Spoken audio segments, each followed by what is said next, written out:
Welcome to IdeaMix Performance and Wellness, where world-leading coaches and scientists explain how their research can help you achieve your personal and professional goals faster.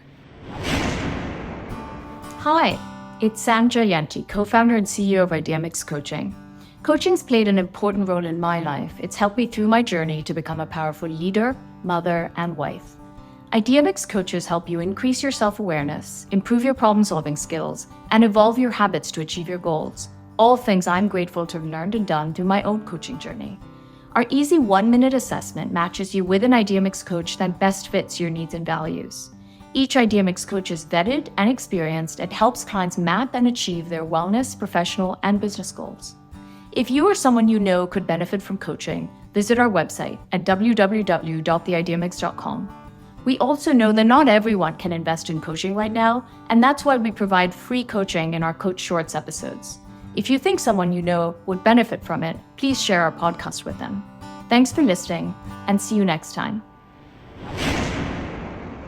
Welcome to Coaches to Know, a podcast short designed to help demystify coaching and help you, our audience, understand what coaching is and how it can help you. I'm your host, Jamie. Today, I am super delighted to be here with Coach Alex to discuss a very favorite topic of mine, performance coaching. Coach Alex has been coaching for about 10 years. And in addition to having worked with athletes in the NBA and the NFL, he's a performance psychologist who holds a PhD in counseling psychology and an MBA. His clients are not only athletes, but professionals who are at the top of their game, but are still striving to go further.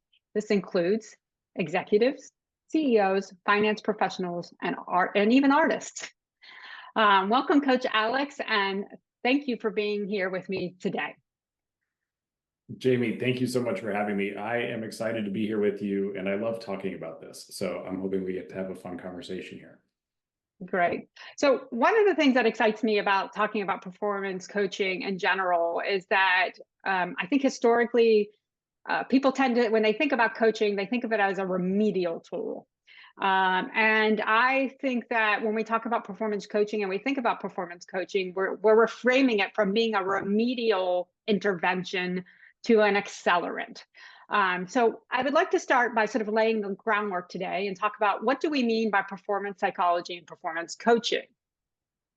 It's a great question, and I'm glad you started with the accelerant versus remedial topic. So I guess broad strokes, performance psychology is really about helping people be their best when it matters most. That's the core principle at play in the work that we're doing. Now, sometimes that means working to solve particular challenges. Maybe it's things like performance anxiety or difficulty with public speaking or even difficulty with leadership. And at other times, we're working on optimizing how someone shows up to work, the way that they do their leadership. Things are largely good, but they're interested in getting a promotion or becoming a top performer in their team or just figuring out how they take themselves to their full potential. So performance psychology is really built around evidence-based principles of behavior change to help people address those gaps or issues or optimize their performance to be the best that they can be. And performance coaching is just kind of an extension of performance psychology, really. It's about leveraging those tools and helping people learn the skills that they need to be as effective as they can possibly be, typically under pressure or in high stakes, high risk situations. And in some cases, as a performance psychologist, those risks are like with elite military units, where I've done some work, for example, helping Army Rangers figure out how to defuse bombs. And in other situations, high risk is, we're scaling a company up, or we have to go through a big layoff, or we're acquiring a new company and we've got to integrate culture and we're not sure how that's going to work. So of course the risks are on different scales and different consequences, but in both cases, they feel really important. And performance psychology is about helping you learn the skills that you need to manage those things effectively, perform well through them, and then again, kind of thrive, right? Feel good, perform well, and be the best that you can be. That's super interesting. I would, I don't know how you coach people through when human lives are at stake. That sounds quite intense. Just as a follow-up question, are there any types of coaching that performance coaching gets confused with, or how to differentiate itself from other types of coaching? Broadly, coaching is hard to differentiate anyway, unfortunately, for better or worse, right? There's lots of types of coaches, and people also think about coaching with things like mentoring or other sorts of advising that goes on.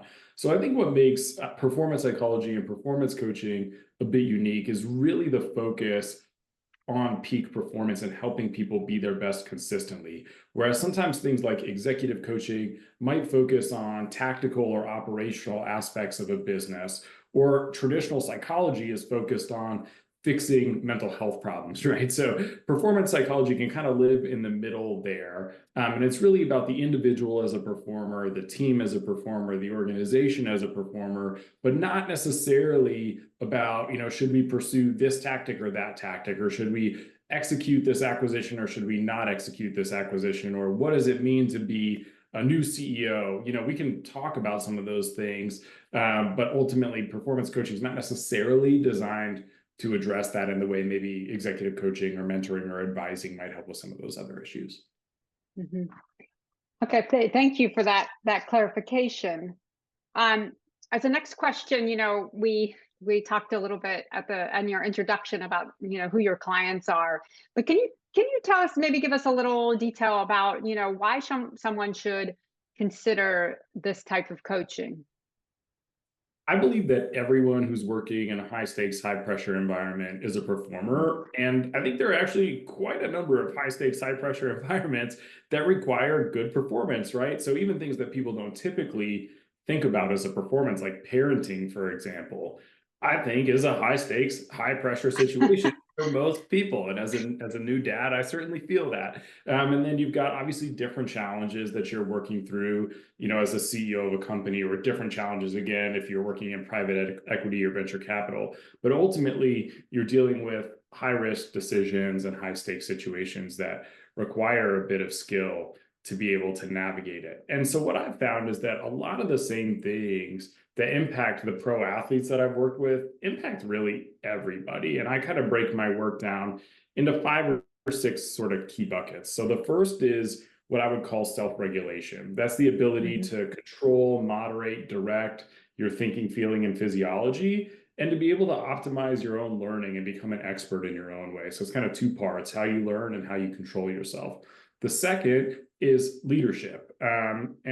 Athletes, of course, have to work on their leadership regardless of being a starter or a bench player. The same thing is true with pretty much every executive or even parents, right? You're leading your kid. Third is kind of relationships and communication. So it's kind of related to that leadership bucket, but it's a little bit different, right? We all are learning how to work best in our teams, whether, again, that's your family unit, your basketball team, or your investment committee. You have to be thinking about all the ways that those things come together and how you operate. Fourth would be decision making. So, obviously decisions happen on different timescales, but ultimately there is a process that we can all develop and a set of skills we can all deploy to help us make more effective decisions. Things like identifying our own biases, coming up with frameworks around decisions for our values, learning what information to pick up and wait for or to build out to make a more effective decision, when to trust our intuitive expertise and when to be slow and deliberate. All these things play a part in how we perform. And then finally is performance under pressure. And there's a set of skills that, again, you need, whether you're diffusing a bomb, shooting a free throw, giving a big pitch, right? These same skills actually cut across the different spaces. And so, of course, you teach them in different contexts. But I think ultimately, those are sort of the core buckets of really good performance coaching. And again, you touch on some of the tangential things that come with that, right? If you're talking about leadership, that might bleed into something like executive presence, where you're figuring out how you show up and be more confident, right? And that's, again, a performance psychology skill. Or if you're thinking about decision making, you might be thinking about how you do things like hiring and firing, which is one type of decision, but is still related to the way that you process that information. So you can kind of see how you fill in all the core challenges underneath those big buckets. And that's what I rely on as my framework for the work that I do.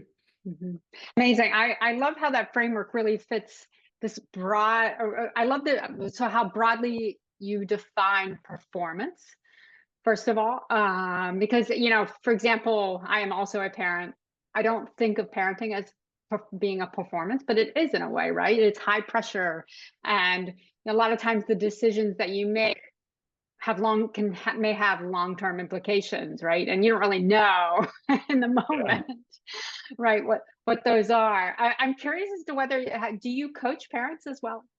I've worked with a few parents, yeah, and obviously Okay. parenting, especially if you're working with high performers in business, for example, oftentimes those performers are also parents, and parenting is stressful, right? Like Yeah. it's hard, and so if you're in a stressful situation, again, a high stakes environment, there are going to be some skills from performance psychology that are going to help you.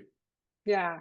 Yeah. I mean, the reality is, right, is that our lives are not as siloed as oftentimes we would like them to be. And often what happens at work can bleed into what happens at home, and so on and so forth. So I think it's really, again, I think it's great that this framework helps you address how you show up generally, whether it is work or home.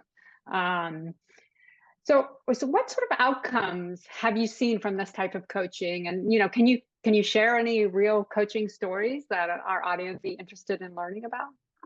I can share some real stories without sharing some real names. Yeah, That'll, yeah, that'll help yeah. protect the people that I work with. But yeah, I mean, I think a host of outcomes that you can kind of associate with performance coaching. I think some of the more foundational or fundamental things are feeling more in control, right? Having a sense Hmm. that you are kind of the agent and author of your own story, that you have a sense of how to best execute, you understand how to perform well.